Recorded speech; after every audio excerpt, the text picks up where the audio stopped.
Yo, what is up, guys? What is poppin'? We're back with ITL Season 7, and it's time for the playoffs. We kind of stumbled into the playoffs with a 5-5 record. Definitely not my best season, and like this, that was for a bunch of reasons, mainly because like I never really felt my squad. Like even though it has some of my favorite mods to use, like the overall team composition was really not something that suited me that well. I kind of lacked some breakers, some late game cleaners, like some reliable revengers, which cost me in some games and like really made team building less fun, made playing less fun, and I like kind of kind of got annoyed midway through the season. So we're not like definitely not as invested into this season as we were in past times, but that's not a big deal. We still made playoffs, which is nice, and we kept our streak alive of never missing out playoffs and never finishing below point 50,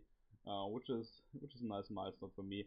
And yeah, we take on MattyBrollic, our good buddy, our Mount Rushmore comrade, and his LA Reshirams, and he was in our division. We played in week 3, where nobody of like neither of us, I think, brought too much of a serious team because like we both figured that it was very likely that we'd play in playoffs, as well as later on in the season, had we like not cut the season short to 10 weeks, which we did. But yeah, he won that match, like 2-0 or 3-0, I think. It was a fun one. I brought some heat, but sadly didn't work out. And Matty's squad, like, I wouldn't say my matchup is terrible, but I don't really like the matchup as it forces me out of my comfort zone. My comfort zone being obviously more bulky offensive squads, semi-stall squads that allow me to play more methodical play style, pivoting around opposing threats, etc. And like slowly but surely whittling down my opponent's team. But the thing is, Matty's squad doesn't allow me to play this way because I don't really have switches for some of his threats like Mega Gallade or um, Tapulele, as well as Matty's playstyle doesn't allow that. It's really tough to get necessary chip on all of his ones because he rarely switches. He rarely um, decides to make ballsy plays because he builds a squad in a way, mostly in a very offensive way, that he like is rarely forced to switch out and like can just attack what's in front of him because he has 2 or 3 checks to every mon on his opposing team, to like just sack him on, then put pressure up with another mon. So like I kind of know how Matty builds, but I never really got behind his builds. But I think my best way to approach this matchup was finding a win con, like in this case Celesteela here, and try to build a squad that all other ones can kind of get rid of its counters if Matty allows me to do that. As I said, I didn't really enjoy my squad too much, so I didn't like build. I didn't spend too much time building. Not saying I didn't take this matchup seriously. Definitely, I want to win. Like I wouldn't mind if I lose. Like that's I think my biggest advantage in this match because that allows me to make aggressive plays to bring ballsy stuff that maybe otherwise I wouldn't bring in playoffs. But yeah, I built this team around a weakness policy autotomized Celesteela with acrobatics, earthquake, and flamethrower. Which, as you see, like versus my opponent, at +2, Gallade drops to acro, Card drops to like -7 flamethrower, Lele drops to acro, Pharaoh drops to flamethrower, and Stunfisk I need um, two spikes up or spikes and rocks up, I think, to Oko it, unless he's like Shuka or like max defense. I think I do like around 80 with earthquake depending on the roll. So like 2 spikes and rocks should do the trick, or just like some sort of chip on it. Biggest obstacle in my way is Rotom, which I have ways to deal with. I have a Mega Arrow which can shoot Volt Switch after rocks easily. Fire off the Stone Edge, which does like 40 if it's max defense. I figure it is max defense because it checks offensive Celesteela, it checks Mamo, it checks Aerodactyl very well. I got Endeavor on my Sash lead Mamo with knockoff and Earthquake. With Stealth Rocks, obviously, I can Endeavor the Rotom if need be, knock off its item, which allows everything to whittle it down. I got an Unaware Karma and Clef, which can kind of abuse the Rotom unless it packs Toxic. with Fire Blast and Moon Blast, and very nice win con actually. If it allows me to get to +1 or +2 because a +2 Lele can't 2 KO me, I think, because I live like, or it's a roll to 2 KO me because I live with Specs, Timid, Psychic, and Terrain like um, a couple of times. Like it's a roll in his favor to Oko, but I have a chance to live it at +2. Obviously, like there's a slow chance he can 2 KO me, so that's kind of nice. Mega Gallade is kind of walled by by Clef unless he's Adamant Poison Jab. I expect a very slow Gallade to come. He brought it in our week 3 matchup, and like spoilers, he did bring a slow Gallade. Frostless, he has spikes to get necessary chip on Fisk obviously, and like to whittle down Gallade and Lele a little if they are really fat. Also has Trick, which can be quite nice for Rotom because if he like locks himself into a status move or into Hydro Pump, I can trick it and then like get something in for free and put pressure on. My arrow, as I said, 4 attacks: Stone Edge, Ice Fang, Fire Fang, and Wing Attack. Wing Attack just because I needed a reliable Revenger for Mega Gallade, so that's kind of clean. And the hottest set that I brought all season, in my opinion, here on my Hydreigon, Sub Protect, Torment, Dark Pulse with lefties. My opponent has 1 Dark Resist, which is the Alolan Mug, and I figured he wouldn't bring it because I got like 3 ground types. I got a Celesteela, I got Unaware Clef, Unaware Quagsire obviously, I got like Taunt Hydreigon, I got Will-O-Wisp on my Frostless. Like I had so many mons that can't check Mug. I got Dragon Tail Licky, for example. Like I figured he wouldn't bring it, so I just like went with it. I went with my gut and decided to bring this Torment Hydra. Looking at my opponent's squad, like Hydra actually goes in. If this is only like Gyro Ball and Power Whip or Gyro Ball and knock off Ferrothorn, I can set up subs on it all day long because I can. I force him to never click Torment, never click Gyro Ball twice in a row, which allows me to get up a sub on the turn he can't click Gyro. Then I can protect, stall out an attack, and get lefties back. Then he clicks Gyro again, I can Torment, shit like that. So none of his mons has, besides Cut, has more than 1 move that can break a sub, essentially, on Hydra. Like, Stunfisk can't break a sub at all, Rotom can't break a sub at all. I live like a 24 EV Hydro Pump, like my sub lives it, I don't take 25% from that. Lele can only like break my sub with Moonblast, and if this is a choice specs Lele, I outspeed it, and I can just click Protect, Torment, and then set up subs and really go in. If this is a slow Gallade, he can only break my sub with Close Combat. I can Torment that, he can't then headbutt me. He actually was dual step Gallade only, so that would have been really nice for my Hydra. Katana is very likely Scarf. He loves a Scarf card. I figured, like, from team composition, he has to bring Scarf Rotom or Scarf Katana.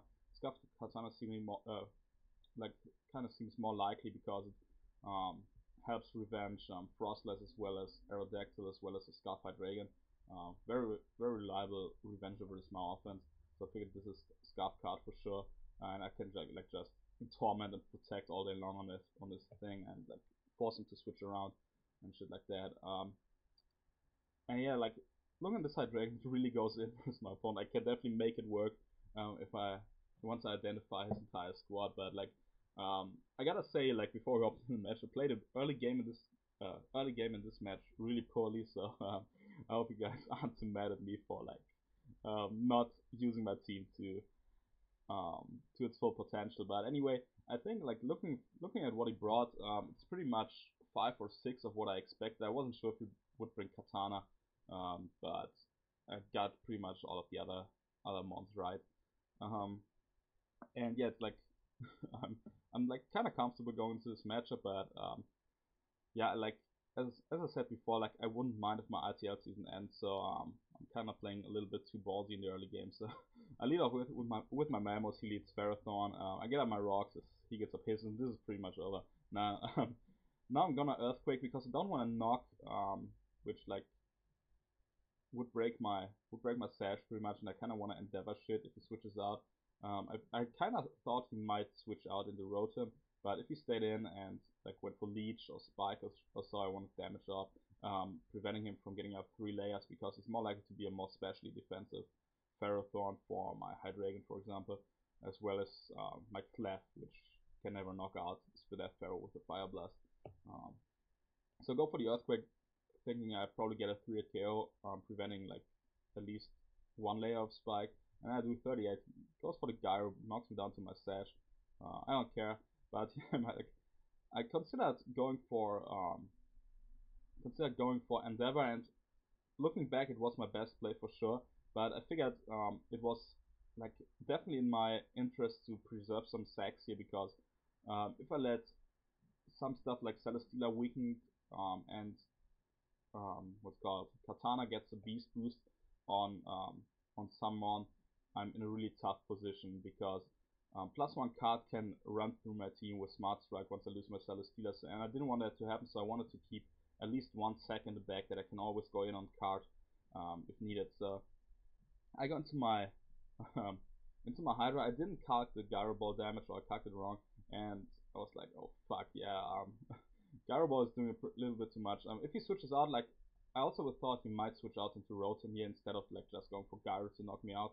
I felt like it wasn't giving him too much, because like they gave me free arrow and shit like that.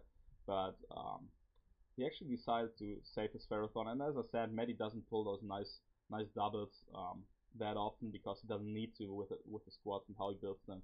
So he goes for the Gyro, and I take 52, and I'm like, oh fuck yeah, that's done.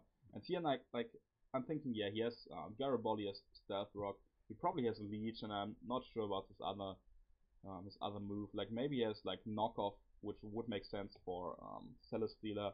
Maybe he has like Power Whip to hit my Quagga, which is definitely an option, because like Curse Quagga kinda goes in versus team once I remove Lele and obviously Card, but like the Quagsire that beats a Pharaoh 1v1 would be pretty interesting. But yeah, I take 52, and I'm like, yeah, fuck. Now I kinda am forced to make a play, because I'm like, it's so it's such a low amount of health.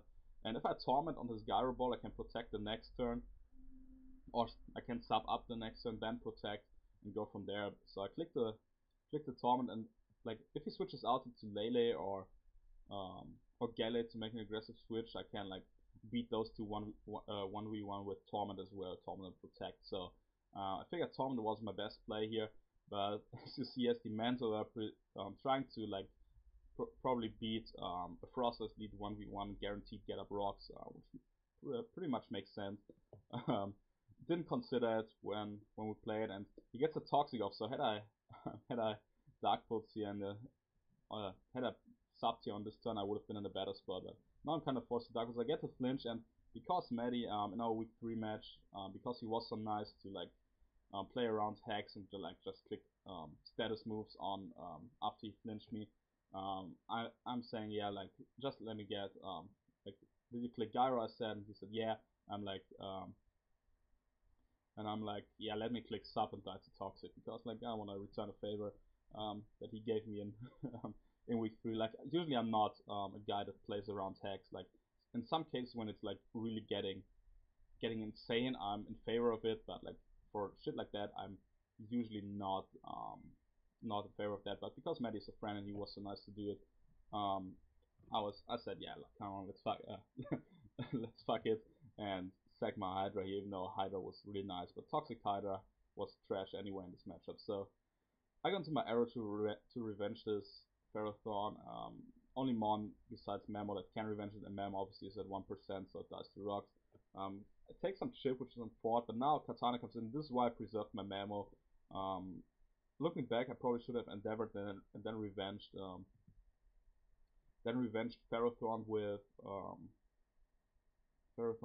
Hydreigon, because that would have put me like in a terrific spot. I pretty much like had I endeavored the Ferrothorn and then went into Hydra, I pretty much got guaranteed a kill after revenging the Ferrothorn. So like I could have even, unless he went hard into Katana or tried to scare me out with Gallade, I actually like could have 1v1 most of his squad actually with my Hydra, because could have just Dark Pulse and then like protected, scout what his mons want to do, set up a sub and then torment shit out of the game.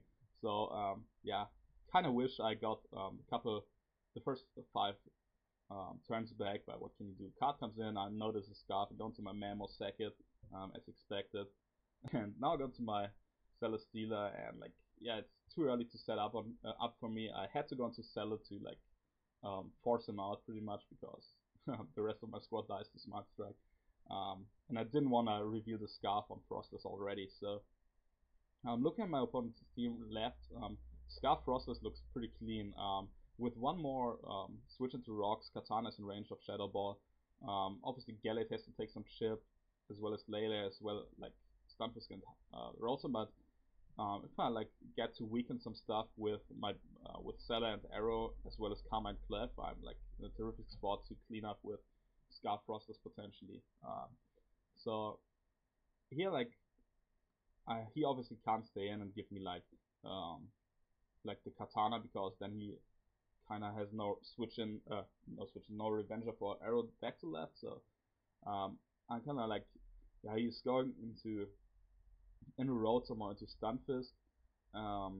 So like I can go into Clef. If he goes into Gallade, he also covers like a Flamethrower play, as well as like me doubling into Frostless, because that kind of prevents me from getting up spikes, because then I give Gallade a free kill, obviously. And if he like if he goes Lele, that like I don't think he would go Lele, because like that covers pretty much nothing besides a Flamethrower, and then he like can't even do much to me unless he's like specs Thunderous or shit like that, or Thunderbolt, and like that kind of gives me like, if he goes for the specs T-Bolt, he gives me a free Karma with Clef, so that's no play. So I figured like it's either Stunfisk or Rotom coming in, with the off chance he goes into Gallade to cover maybe the double into Frostless, or like to cover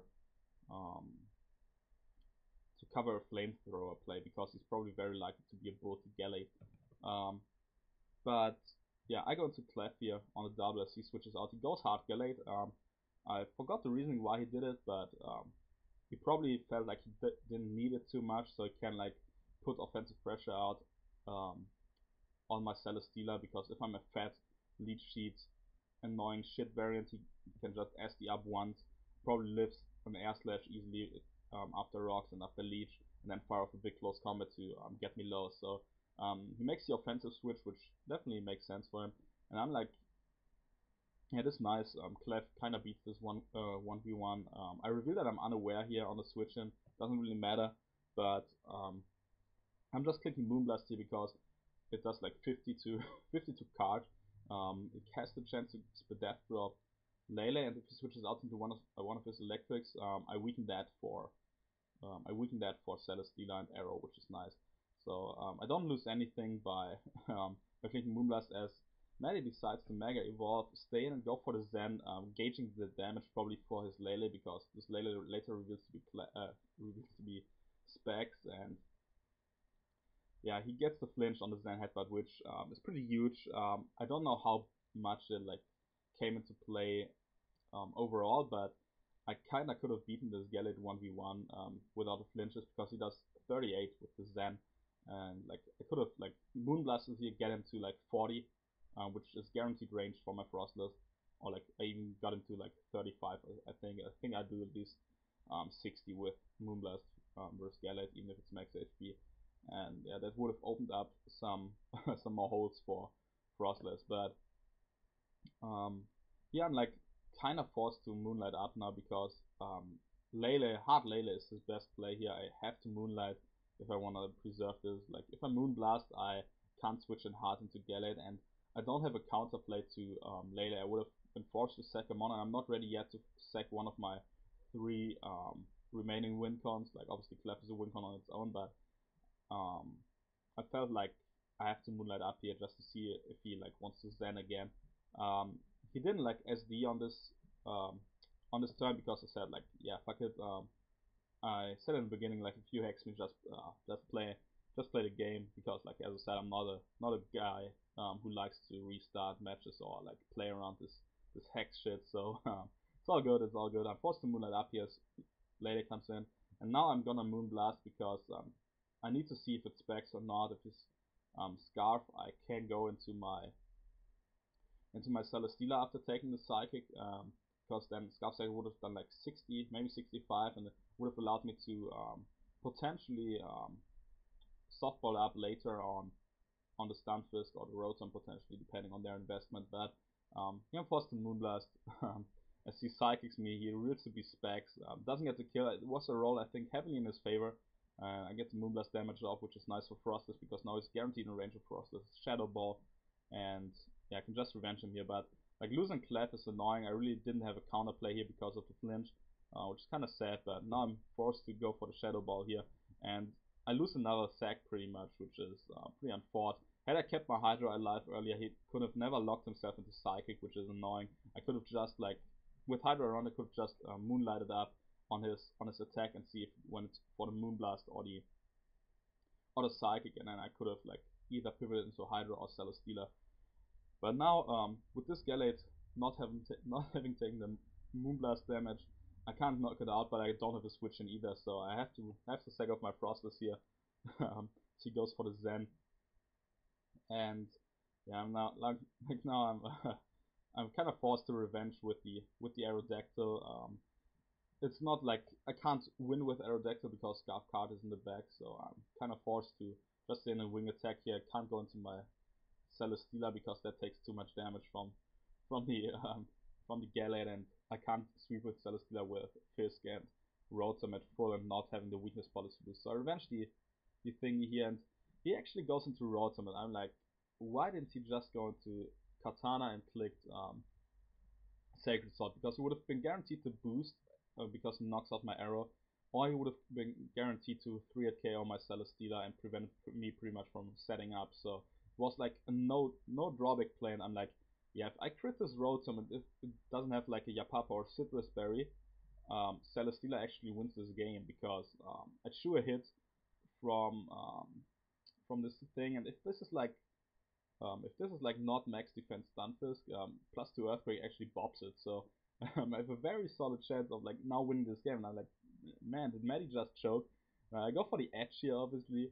I hit it, don't crit, but I do 40 edge. I'm like, maybe I can like 2 KO it with a +2 aggro. After rocks, if he volt switches out and gives me the attack. But he has the Citrus Berry, and I'm like, yeah, fuck it. This game, I think he volt switches out into Big Fisk here, and yeah, I'm pretty much forced to autotomize up because I don't outspeed Rotom without autotomize up. So he goes for the T-Ball and crits me. Sad. Doesn't matter in the long run because here I go for the Earthquake. +2 EQ doesn't knock it out. I do 79, which was like I think a mid roll, maybe like a low-ish roll. Like with a crit, this thing definitely would have gone down. And like had he not crit my T-Ball, but I crit his Fisk back, I would have been a +3 and maybe had a chance to bob the Rotom, but probably not. Like he probably had to go into Katana first and then like not kill me with Sacred Sword, give me another boost, and then like drop to the +4 aggro. But obviously that didn't happen. See, his Citrus Stunfisk as well. Backup check for Arrow, I think, and yeah, this is the game, and this is my season. Can't lie, I'm pretty happy that my season is over. As I said, like I haven't lost my passion for Mons at all. I am like super hyped for UPC, which is coming up. I'm super hyped for IDM finals, which are coming up. I'm super hyped for MPL, which starts its draft soon, I hope. And I'm super hyped for ITL season 8 for sure. But this season, like I just didn't feel my squad, so I didn't really upload too many videos. If you like, as you probably have noticed, it just like was kind of frustrating season because I had never really had much fun building with the squad besides maybe week 1, and even then it was like kind of a drag already. But it's all good. Matty actually like if anyone deserves to win this game, it's Matty because he's like 10-0 and didn't get a first round bye because we cut the season short, and him and Sebby both finished 10-0 and he didn't have as good of a differential. So he had to face me round 1, but he managed to advance, and we have an undefeated matchup in the semifinals, which should be very much hype. Should definitely be more hype than me squeezing into semis with a 5-5 record for sure. So I'm very glad that the season ended as it did. I definitely wanted to play my Hydra a little bit better, but what can you do? I don't really care. I might have a chance to bring that kind of set again. So this is ITL Season 7 for me. You will definitely see me recording with Gypsy, the the semis match between Matty and Sabby. If that works out, that would be hype. And I'm probably gonna try and live com Gypsy versus Nova and semis as well.